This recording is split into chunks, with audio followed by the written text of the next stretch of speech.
हमने Indian polity का जो फर्स्ट लेक्चर डाला था उसमें हमने कॉन्स्टिट्यूशन की इंट्रोडक्शन डाली थी, ठीक है। अगर अकॉर्डिंग टू BLW सिलेबस देखा जाए तो उसमें कॉन्स्टिट्यूशन के फीचर और फंडामेंटल राइट्स, प्रीएम्बल्स, फंडामेंटल ड्यूटी और DPS भी है, ठीक है। तो हमने सिलेबस के हिसाब से ही चलना है, BLW के सिलेबस के हिसाब से चलना है। और सेकंड लेक्चर हमारा आएगा इंडियन पॉलिटी का silent feature of Indian constitution, ठीक है। Silent feature of Indian constitution, constitution क्या होता है, ठीक है। कॉन्स्टिट्यूशन हमने बताया है, उसकी बैकग्राउंड बताइए, जिस बच्चों ने नहीं देखी है हमने फर्स्ट लेक्चर डाल दिया, आप हमारे प्लेलिस्ट में जाके वो देख लेना। तो कॉन्स्टिट्यूशन का मतलब है कि एक लॉ बुक, ठीक है, एक रूल्स, एक सुप्रीम अथॉरिटी जिससे हमारा पूरी इंडिया, स्टेट, कंट्री जो भी हमारी चलती है वो इसी कॉन्स्टिट्यूशन से, इसको हम एक सुप्रीम लॉ बोल सकते हैं, ठीक है। कॉन्स्टिट्यूशन को हम एक सुप्रीम लॉ, एक डॉक्यूमेंट्स बोल सकते हैं, ठीक है। जो कैसे बना था वो हमने फर्स्ट लेक्चर में बता दिया, कॉन्स्टिट्यूशन असेंबली के द्वारा। और जो इसके फादर थे वो थे भीमराव अंबेडकर, जिन्होंने ड्राफ्ट बनाया था इसका, ठीक है। और जी अब इसके फीचर क्या है, ठीक है। अब हमें ये पता होना चाहिए ना कि जिसके कारण हमारी पूरी कंट्री चल रही है, हमारा देश चल रहा है, वो है क्या चीज़, कैसा फीचर है उसके, कैसे फीचर डाले हैं। फर्स्ट फीचर है कि ये lengthiest constitution in the world. क्या है? Lengthiest constitution in the world, most important. Lengthiest constitution in the world क्यों बोलते हैं हम इसको? क्योंकि हमने अपने कॉन्स्टिट्यूशन बनाने के लिए अलग अलग जगह से इंस्पिरेशंस ली हुई हैं। और इसके ओरिजिनली स्टार्टिंग में आर्टिकल देखा जाए तो 395 आर्टिकल्स हैं और 22 पार्ट्स हैं और 8 शेड्यूल्स हैं, ठीक। 395 आर्टिकल्स ओरिजिनली थे, 22 पार्ट्स थे, 8 शेड्यूल थे। लेकिन बाद में अभी एट प्रेजेंट कितने हैं? 448 आर्टिकल्स और 25 पार्ट्स और 12 शेड्यूल्स। अब ये चेंज क्यों हुए, मतलब कैसे बढ़े ये? अब आपको पता ही है कि हर चीज़ में अपडेट लाते हैं, नए नए रूल्स बनाते हैं, उसे हम अमेंडमेंट करते हैं कॉन्स्टिट्यूशन में, उसे बढ़ाते हैं। जैसे हम हर एक इंसान अपने आप को भी चेंज करता है, अपडेट करता है टाइम के हिसाब से, ऐसे हमने कॉन्स्टिट्यूशन को भी चेंज किया, अमेंडमेंट किया। तो इससे हमारे जो आर्टिकल्स हैं वो भी बढ़ गए, पार्ट्स भी बढ़ गए और शेड्यूल्स भी बढ़ गए। पार्ट्स को आप कैसे समझोगे? जैसे एक बुक होती है, एक डॉक्यूमेंट्स होते हैं, उसके कितने चैप्टर्स हैं, ठीक है। इसके पहले 22 चैप्टर्स थे, अब इसके 25 चैप्टर्स हो गए। और शेड्यूल को कैसे, कोई एडिशनल नॉलेज, ठीक है। जैसे एडिशनल नॉलेज कितने शेड्यूल्स हैं? 12 शेड्यूल।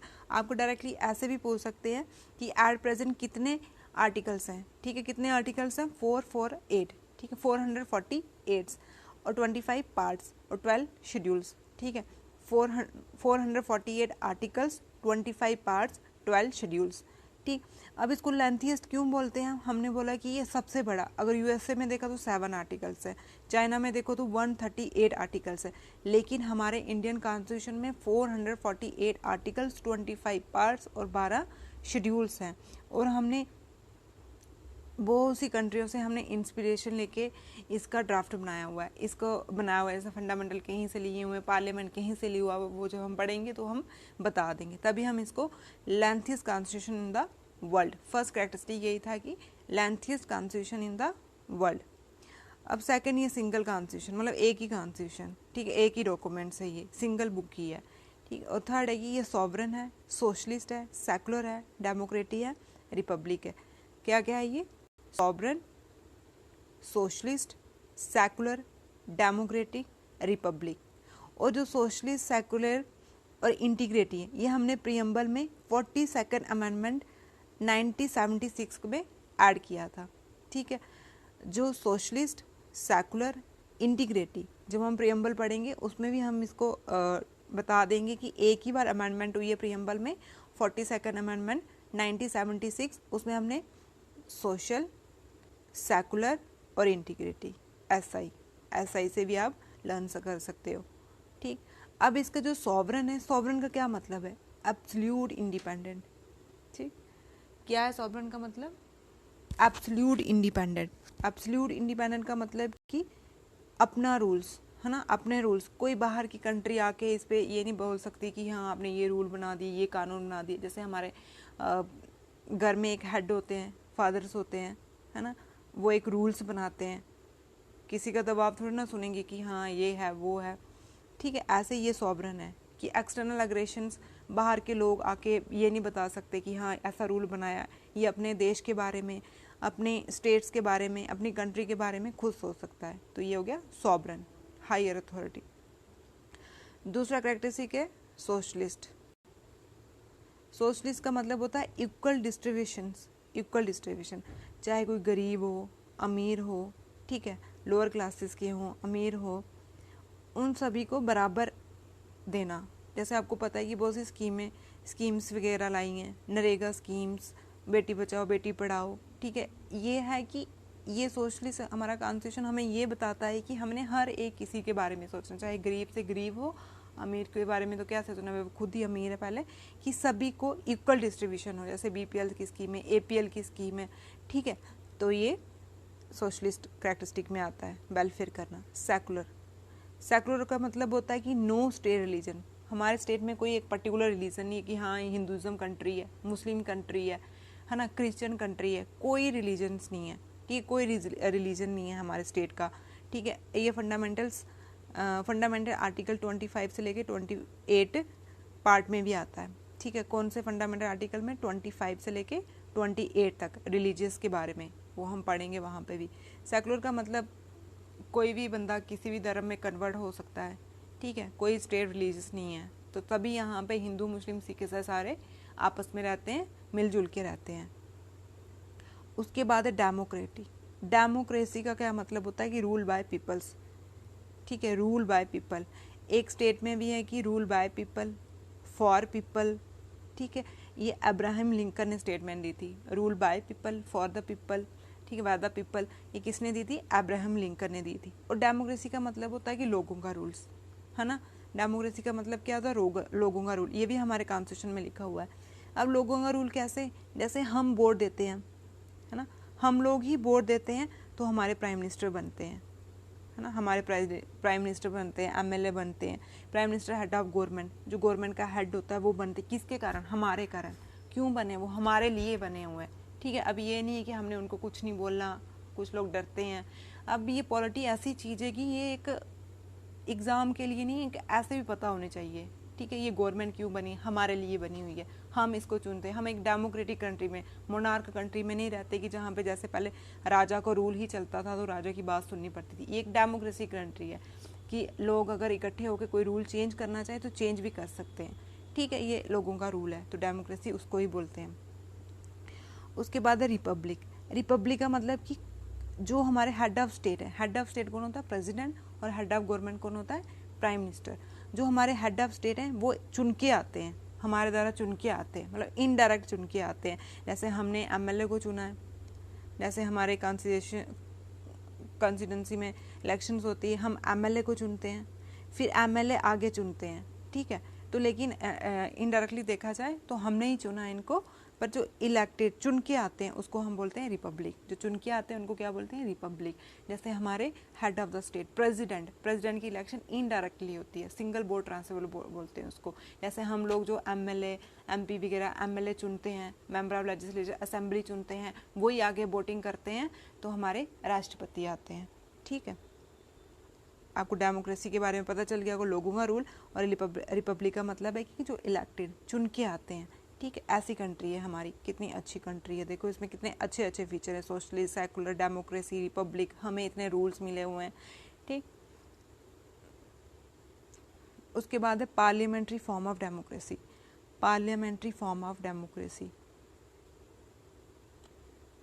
पार्लियामेंट का मतलब होता है, पार्लियामेंट में क्या आते हैं? लोकसभा, राज्यसभा और प्रेसिडेंट इंटीग्रल पार्ट होता है इसका, लेकिन इसी के पार्ट होता है। पार्लियामेंट एक सॉवरन है, हमने अपने स्टेट के रूल बनाने हैं, किसी के भी रूल बनाने हैं, ठीक है, तो वो एक पार्लियामेंट बनाती है, लोकसभा बनाती है, राज्यसभा बनाती है, ठीक है, प्रेसिडेंट साइन करेगा फिर बनेंगे। ये हमारी एक पार्लियामेंट्री फॉर्म ऑफ डेमोक्रेसी है। पार्लियामेंट्री फॉर्म ऑफ डेमोक्रेसी की जर्नी हमने कहाँ से ली है? ब्रिटेन से ली है। लेकिन ये वर्ड कहाँ से आता है? पार्लियामेंट्री फ्रेंच वर्ड है ये।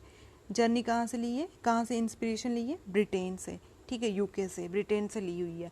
और वर्ड कहाँ से? ये फ्रेंच वर्ड से। और ये एक सोवरन है, जैसे स्टेट के लॉ, सेंटर के लॉ, कुछ भी लॉ बनाने होंगे तो वो हम पार्लियामेंट में बनाते हैं।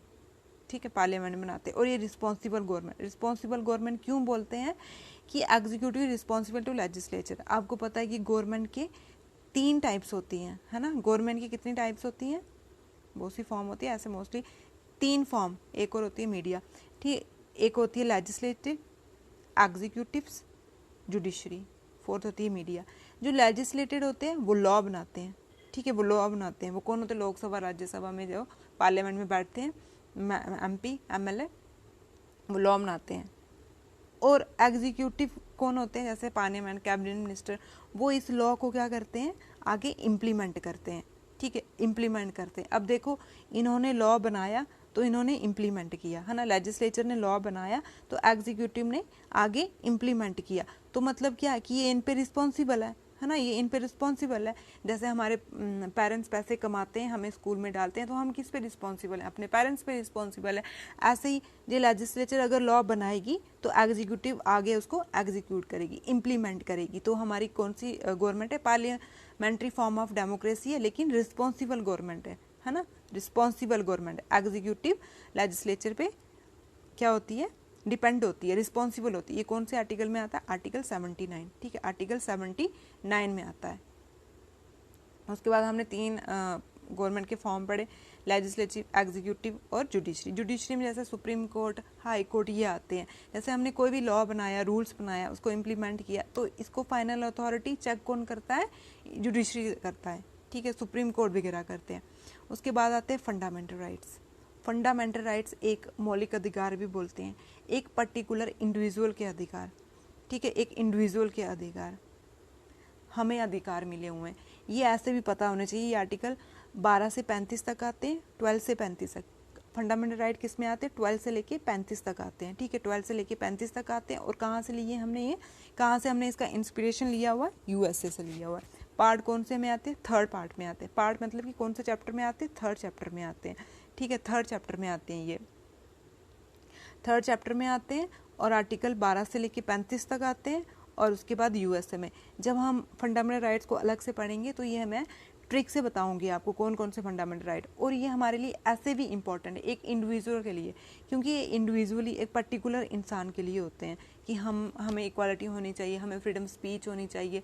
कि स्टेट को रिस्ट्रिक्ट करते हैं कि स्टेट कोई ऐसा रूल नहीं बना दे कि जो हमारी लिबर्टी को रिस्ट्रिक्ट करे। पर इतने भी फंडामेंटल राइट नहीं है, जैसे हमारा राइट टू स्पीच है ना, हमें बोलने का हक है। अब हम गालियाँ निकालना स्टार्ट कर दें, उसमें भी कुछ रिस्ट्रिक्शंस है, ठीक है, एब्सोल्यूट नहीं है ये, ठीक, क्वालिफाई है। क्वालिफाई का एब्सोल्यूट का मतलब कि हाँ, अब हम गाली भी निकाले तो हमें कोई कुछ नहीं बोलेगा, कोई हमें जेल में भी नहीं पकड़, स्टेट भी कोई कुछ नहीं कर सकती, ऐसा नहीं है। क्वालिफाई मीन्स कि हमें बोलने का हक है। जैसे हम कोई इलेक्शंस हो रही है या कोई मीटिंग्स हो रही है, हम अपने व्यू पॉइंट रख सकते हैं वहाँ पे, गालियाँ नहीं निकाल सकते, ये क्वालिफाई होता है, ठीक, क्वालिफाई। रिस्ट्रिक्शंस भी है इसमें फंडामेंटल राइट्स में, ठीक है। उसके बाद आती है directive principle state policy. Directive principle state policy मतलब कि डायरेक्ट करना, ठीक है, इसका इधर से नाम से पता चल रहा है इसका। ये कहाँ से लिए हमने, आयरलैंड से लिए हुए हैं। और ये पार्ट 4 में आते हैं, चैप्टर 4 में आते हैं, ठीक है, चैप्टर 4 में आते हैं। अब 1 2 3 4 ऐसे भी लर्न कर सकते हो। Directive principle state policy forward तो मतलब 4 चैप्टर में आएंगे। आर्टिकल 36 से लेके 51, ठीक है, आर्टिकल 36 से लेके 51 तक यहाँ पे आते हैं। ये गवर्नमेंट को गाइडलाइन करती है, ठीक है, गवर्नमेंट को गाइड करती है कि हाँ आप ऐसे करो, स्टेट का वेलफेयर करो, सोशली करो, इकोनॉमिकली करो। अभी हमने फंडामेंटल राइट्स पढ़ा, वो जस्टिएबल है। जस्टिएबल का मतलब कि अगर हमारे कोई फंडामेंटल राइट, जैसे हमें राइट टू इक्वालिटी दी है, अनटचेबिलिटी दी हुई है, या फिर राइट टू स्पीच दिया हुआ है, उसके खिलाफ अगर स्टेट कोई एक्शन लेती है तो हम सीधे कोर्ट में जा सकते हैं, ठीक है, कोर्ट में जा सकते हैं बाय रिट, ठीक है, बाय रिट। जैसे हाई कोर्ट में अलग रिट होगी और उसके बाद सुप्रीम कोर्ट में अलग रिट होगी, हम डायरेक्ट सुप्रीम कोर्ट जा सकते हैं, ये जस्टिएबल है। लेकिन जो डायरेक्टिव प्रिंसिपल स्टेट पॉलिसी है, ये गवर्नमेंट को गाइडलाइन देगा। अब गवर्नमेंट की मर्जी है, ये वो माने या ना माने, स्टेट के वेलफेयर के लिए वो माने या ना माने, ठीक है, ये नॉन जस्टिएबल है, ठीक है, ये क्या है, नॉन जस्टिएबल है। जैसे हमने स्टेट गवर्नमेंट को कोई गाइडलाइन दी कि आप ही हमारी बात मानो सोशली और इकोनॉमी वेलफेयर करने के लिए। अब उनकी मर्जी, वो माने या ना माने। अब इसको लेके हम क्या कर, कोर्ट में नहीं जा सकते, ठीक है। जैसे हमारे पेरेंट्स ही हमें कोई गाइडलाइन देते हैं, अगर हम नहीं माने तो हम उसको लेके गवर्नमेंट मतलब केस थोड़ी ना कर सकते हैं कि हाँ मेरे बेटे ने ये नहीं किया, मेरी बेटी ने ये नहीं किया, ठीक है। इसी तरह डायरेक्टिव प्रिंसिपल स्टेट पॉलिसी भी ऐसी है कि ये नॉन जस्टिएबल है। सिर्फ हम गाइडलाइन दे सकते हैं गवर्नमेंट को, उनको अच्छी लगे तो वेल एंड गुड, नहीं अच्छी लगे तो वो कुछ नहीं कर सकते उस पर, हम कुछ नहीं कर सकते उस पर कि कोर्ट में जाएंगे। लेकिन फंडामेंटल जस्टिएबल है, उसके लिए हम कोर्ट में जा सकते हैं अगर वो हमारे फंडामेंटल राइट्स को हनन करें, ठीक है, फॉलो नहीं करें। उसके बाद आती है फंडामेंटल ड्यूटीज़। ये हमने यूएसएसआर से ली हुई है, ठीक है। इसकी इंस्पिरेशन हमने यूएसएसआर से ली हुई है। ये पार्ट 4 में आती है, ठीक है, पार्ट 4 ए में आती है। ए मतलब अमेंडमेंट करके लाई है। 42nd अमेंडमेंट की थी हमने 1976 में, 42nd अमेंडमेंट की थी 1976 में। फिर हमने फंडामेंटल ड्यूटी ऐड कर दी अपने कॉन्स्टिट्यूशन में। कौन से आर्टिकल में? 51A, ठीक है, 51A में। पहले कितनी थी? 10 ड्यूटीज होती थी, लेकिन अब कितनी है? 11 ड्यूटी है, ठीक है, 11 ड्यूटी है, ठीक है। 11 ड्यूटी हमने 86 अमेंडमेंट 2005 में लाई थी, ठीक है, अमेंडमेंट करके लाई थी। 11 ड्यूटी थी कि वही राइट टू एजुकेशन। अब ये ड्यूटी जो होती हैं ये एक जस्टिएबल नहीं है, मतलब ये क्यों है ड्यूटी? अब कोई माने नहीं माने वो बात की बात, हम इतना एक्शन नहीं ले सकते। ये एक इंटीग्रिटी के लिए कि देश की एकता बनी रहे, इंटीग्रेट रहे देश, अच्छा चले हमारा देश, उसकी एक ड्यूटीज ऐड कर दी हमने कॉन्स्टिट्यूशन में पार्ट 4A में, ठीक है। पार्ट 4A में 42nd अमेंडमेंट 1976 में, ठीक है, जिसके आगे ABC आता है, ये ऐसा, तो उसका मतलब होता है कि इसमें हमने कुछ चेंज किया है। चेंज मतलब कुछ ऐड किया हुआ है, न्यू, या चेंज किया या ऐड किया हुआ है। मतलब 42nd अमेंडमेंट 1976 से हमने इसको ऐड किया था। और पहले 10 ड्यूटी थी, अब कितनी है? 11 ड्यूटी 86 अमेंडमेंट एक्ट से आई थी, 11 ड्यूटी, ठीक है। ये आ गई हमारी फंडामेंटल ड्यूटी। अब है सिंगल सिटीजनशिप, ठीक है, सिंगल सिटीजनशिप। पहले जम्मू कश्मीर का अलग सिटीजनशिप था ना, नहीं, ठीक है। सिंगल सिटीजनशिप में मतलब एक ही सिटीजनशिप है। जैसे इंडिया, हम इंडियन है ना, हम इंडियन है, एक ही सिंगल सिटीजनशिप है। तो ये आर्टिकल 5 से लेके 11 तक आता है, ठीक है, आर्टिकल 5 से लेके 11 तक आता है। उसके बाद है universal adult franchise. Universal adult franchise का मतलब है जो राइट टू वोट, ठीक है, वोट देने का हक। 18 साल से लोग जो 18 साल के हैं या 18 साल से ऊपर हैं वो वोट दे सकते हैं, उसको हम बोलते हैं यूनिवर्सल अडल्ट फ्रेंचाइज। ये आर्टिकल 326 में आता है, आर्टिकल 326 में आता है, और ये कॉन्स्टिट्यूशन राइट है। ये भी बहुत बार पूछा हुआ है, जो राइट टू वोट है वो कॉन्स्टिट्यूशन राइट है या फंडामेंटल राइट्स है, या यूनिवर्सल अडल्ट फ्रेंचाइज ये कॉन्स्टिट्यूशन बोर्ड है, या फिर फंडामेंटल राइट्स हैं, और कौन से आर्टिकल में आता है? 326 में आता है, ठीक है। पहले क्या था? पहले 21 प्लस, ठीक है, 21 एज हो जिसकी या 21 प्लस एज हो जिसकी, उसको हमने वही वोट दे सकता था। लेकिन 61 अमेंडमेंट, ये अमेंडमेंट भी बहुत इंपॉर्टेंट है, ये भी बहुत बार पूछते हैं कि कौन सी अमेंडमेंट से क्या चेंज आई थी। 61 अमेंडमेंट से 21 एज को हमने 18 एज में, ठीक है, 21 को हमने 18 एज में कन्वर्ट कर दिया था। आज से हम मतलब अभी से हम 18, जो 18 हो या 18 प्लस हो वो राइट टू वोट मतलब वो वोट दे सकता है। ये किस में आता है? यूनिवर्सल अडल्ट फ्रेंचाइज में आता है, और ये कॉन्स्टिट्यूशन का एक पार्ट है। उसके बाद आता है finance commission. Finance commission articles 280 में आता है। 280 इसका क्या काम होता है? ये प्रेसिडेंट के प्लेजर से रहता है, और इसका काम होता है कि कितने ग्रांट हमने सेंटर में डिस्ट्रीब्यूट करने हैं, कितने स्टेट में करने हैं, कैसे डिस्ट्रीब्यूट करने हैं, ठीक है। ये आता है किसका? फाइनेंस कमीशन का काम। कौन सा आर्टिकल है इसका? 280 आर्टिकल है, मोस्ट इंपॉर्टेंट है। फाइनेंस कमीशन का बहुत बार पूछा हुआ है, कौन सा आर्टिकल है? 280 आर्टिकल्स है, ठीक है। उसके बाद आती है इंडिपेंडेंट जुडिशरी, ठीक है। इंडिपेंडेंट जुडिशरी ये हमने कहाँ से ली है? यूएसए से। इसका मतलब है कि जैसे हमारे सुप्रीम कोर्ट है, हाई कोर्ट है।